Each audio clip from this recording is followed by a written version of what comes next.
তাসকিন আহমেদ পাকিস্তানের বিপক্ষে বাংলাদেশের দ্বিতীয় টেস্ট জয়ের অন্যতম কাণ্ডারি তিনি, কিন্তু তার নামটা আলোচনায় খুব একটা আসছে না। কেন জানেন? কারণ অপর দুই পেসার হাসান মাহমুদ আর নাহিদ রানার মতো তিনি 5 বা 4 কোনো ইনিংসে নিতে পারেননি বলে। কিন্তু আপনারা যদি সামগ্রিকভাবে দ্বিতীয় টেস্ট ম্যাচের দিকে তাকান তাহলে খেয়াল করে দেখবেন পাকিস্তানের 2 ইনিংস মিলিয়ে হাসান মাহমুদ মোট উইকেট নিয়েছেন 5টা, নাহিদ রানাও পেয়েছেন 5 উইকেট, আর তাসকিন প্রথম ইনিংসে নিয়েছিলেন 3 উইকেট, পরের ইনিংসে নিয়েছিলেন 1 উইকেট। তার মানে 2 ইনিংস মিলিয়ে তাসকিনের যৌথভাবে শিকার হচ্ছে 4 উইকেট। তাহলে পারফরমেন্সের দিক থেকে যদি আপনারা তুলনা করেন তাহলে খেয়াল করে দেখবেন অপর দুই পেসারের থেকে তাসকিন কিন্তু এক্ষেত্রে খুব বেশি একটা পিছিয়ে নেই। কিন্তু তবুও তার নামটা আলোচনায় সেইভাবে না আসার কারণই হচ্ছে তিনি কোনো একটা পার্টিকুলার ইনিংসে 5 উইকেট বা 4 উইকেট শিকার করতে পারেননি বলে। কিন্তু আমার কাছে তাসকিন এই ম্যাচে যে 4টা উইকেটই শিকার করেছেন তার প্রত্যেকটাই ছিল অমূল্য। তিনি যে মোমেন্টে যে সিচুয়েশনে টিমকে ব্রেক থ্রুগুলো এনে দিয়েছিলেন ম্যাচ শেষে দেখা গেছে সেগুলোই কিন্তু অনেক ভাইটাল হয়ে গেছে। তাই আজকের এই ভিডিওতে আমরা তাসকিনের নেওয়া ওই উইকেটগুলো নিয়ে অ্যানালিসিস করব। খেয়াল করে দেখবেন এই দ্বিতীয় টেস্ট ম্যাচের একদম প্রথম ওভারেই তাসকিন কিন্তু ব্রেক থ্রু এনে দিয়েছিলেন। ওই ওভারের আর কি প্রথম 5টা ডেলিভারি তিনি ও পাক ওপেনার আবদুল্লাহ শফিককে করেছিলেন আউটগোয়িং ডেলিভারি, মানে বলগুলো সুইং করে বাইরের দিকে যাচ্ছিল, মানে সোজা কথায় যাকে বলা হয় আউট সুইঙ্গিং ডেলিভারি।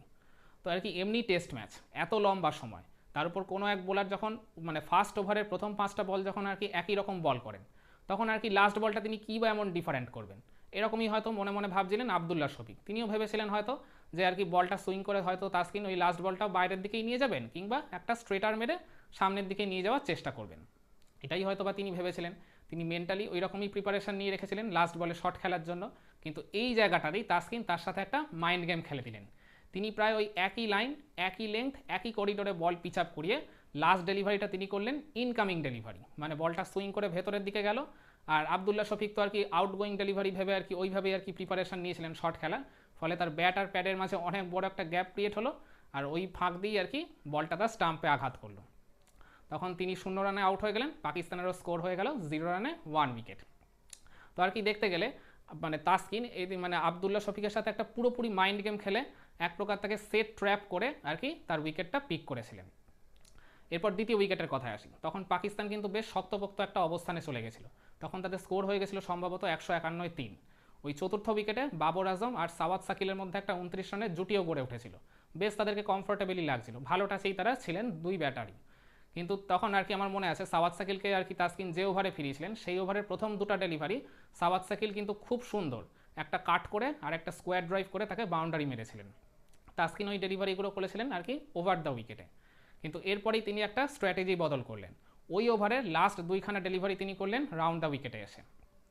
আর কি ওই ওভারের লাস্ট ডেলিভারিতেই তিনি ওই সাওয়াদ সাকিলকে প্যাভিলিয়নে ফেরালেন। তিনি কি করলেন আর কি বলের লেংথটাকে একটু সামান্য পেছনের দিকে আনলেন আর একটু হারে পেসটাকে আর কি বাড়িয়ে দিলেন। আর কি বলতে গেলে এখানে গতির তারতম্য আর ওই লেংথের হেরফেরে সাওয়াদ সাকিল পুরো বিট হয়ে গেলেন। তিনি আর কি ওই একই রকমভাবে কাট করতে গেছিলেন কিন্তু তিনি দুর্ভাগ্যবশত একদম বটম এজ খেয়ে আর কি বোল্ড হয়ে গেলেন। আর কি দেখতে গেলে প্রথমে তাসকিন তাকে চান্স দিলেন, প্রথম ওই ওভারের প্রথম 2টা ডেলিভারিতে তিনি বাউন্ডারিও আর কি নেগোশিয়েট করেছিলেন। এরপর আর কি তিনি সামান্য একটু স্ট্র্যাটেজির হেরফের করলেন, তিনি ওই ওভার দ্য উইকেট থেকে রাউন্ড দ্য উইকেটে চলে এলেন। প্রায় একই লাইন একই লেংথেই তিনি বল পিচ আপ করিয়েছিলেন, শুধু লেংথটাকে একটু আর কি 1 মিটার মতো পিছিয়ে দিয়েছিলেন আর বলের পেসটাকে সামান্য একটু বাড়িয়েছিলেন। এতেই আর কি দেখতে গেলে ওই সাওয়াদ সাকিল বিট হয়ে নিজের উইকেটটা ছড়িয়ে দিলেন। এখানেও আর কি দেখতে গেলে পুরোপুরি মাইন্ড গেম খেলেই তাসকিন তার উইকেটটা পিক করেছিল।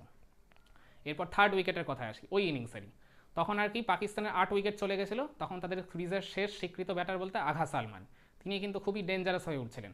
ওই টেল এন্ডারদের নিয়ে তিনি বেশ ভালোই আর কি মেরে খেলছিলেন।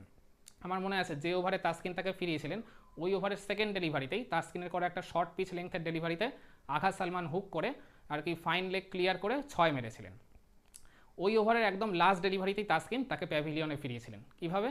ওই অলমোস্ট আর কি যেভাবে আর কি তিনি ছক্কাটা খেয়েছিলেন ওই অলমোস্ট ওই একই লাইন একই লেংথেই আর কি বল পিচ আপ তিনি করেছিলেন, কিন্তু যেটা আর কি এখানে একটু চেঞ্জ করলেন সেটা হচ্ছে ওই পেসটাকে তিনি অফ করে দিয়েছিলেন, মানে বলের আর কি গতিটা সামান্য কমিয়ে দিয়েছিলেন। এই আর কি গতির হেরফেরের জন্যই আগা সালমান আর কি মিস টাইমড করলেন, ফলে আর কি বলটা সেইভাবে কানেক্ট হয়নি। ডিপ ফাইন লেগে দাঁড়িয়ে থাকা সাকিব আল হাসানের হাতে তিনি জমা পড়লেন। সাকিবকে ওখানে একটা ক্রেডিট দিতে হবে, তিনিও একটা খুব দারুণ ক্যাচই আর কি ওই আগা সালমানকে প্যাভিলিয়নে ফিরিয়েছেন। কিন্তু এই যে মাইন্ড গেম উইথ ব্যাটসম্যান, এটা তো আর কি তাসকিন খেললেন। ওই ওভারের সেকেন্ড ডেলিভারিতেই তাকে 6 মারলেন। ওই প্রায় একই রকম লাইন লেংথের ডেলিভারিতেই আর কি তিনি একটু গতির তারতম্য ঘটিয়ে ব্যাটসম্যানকে এখানে পুরোপুরি বোকা বানিয়ে আউট করে দিলেন। এটাই তাসকিনের বিউটি। এরপরও আর কি সেকেন্ড ইনিংসও আর কি তাসকিন আর একটা উইকেট নিয়েছিলেন, পাক ওপেনার সায়ম আয়ুবকে তিনি ফিরিয়েছিলেন। আর কি তিনি রাউন্ড দ্য উইকেটে বল করতে এসেছিলেন, আর কি তিনি একটা ড্রাইভ খেলানোরই চেষ্টা করেছিলেন। ড্রাইভ খেলতে গেলে যেটা মানে কী করতে হয়, একদম আর কি সামনের দিকে একদম ফুলার লেংথে বল পিচ আপ করাতে হয়, কিন্তু তাসকিন একটু আর কি ওপরের দিকে বল পিচ আপ করেছিলেন, ওই সামান্য গুড লেংথ আর ফুল লেংথের একটু মাঝামাঝি একটা জোনে। তো আর কি দেখতে গেলে তিনি কিন্তু খুব শটটা সুন্দর মতো নেগোশিয়েটও করেছিলেন, কিন্তু একটু আপিস ড্রাইভ বা একটু লফটেড ড্রাইভ হয়ে গেছিলো। শর্ট কভারে দাঁড়িয়ে থাকা বাংলাদেশ ক্যাপ্টেন শান্ত একটা অসাধারণ ক্যাচ নিয়ে ওইখানে সায়ম আয়ুবকে প্যাভিলিয়নে ফিরিয়েছিলেন।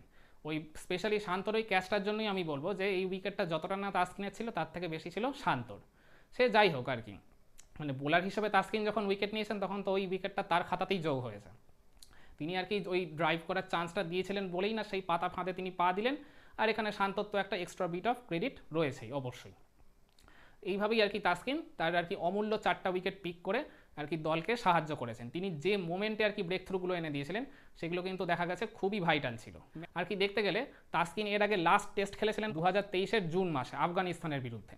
মানে দেখতে গেলে প্রায় 1 বছরেরও বেশি সময় পর টেস্ট টিমে ফিরে এইরকম পারফরমেন্স কিন্তু সত্যি মনোমুগ্ধকর। তো আপনারও কি মনে হয় না বাংলাদেশের এই দ্বিতীয় টেস্ট ম্যাচ জয় কিংবা ওভারঅল এই টেস্ট সিরিজ জয় সেইভাবে প্রচারের আলো না পাওয়া তাসকিনের এই অনবদ্য এই অসাধারণ বোলিং পারফরমেন্সটা সত্যিই প্রশংসার দাবি রাখে? কমেন্ট করে জানাবেন নাকি আপনার মতামত?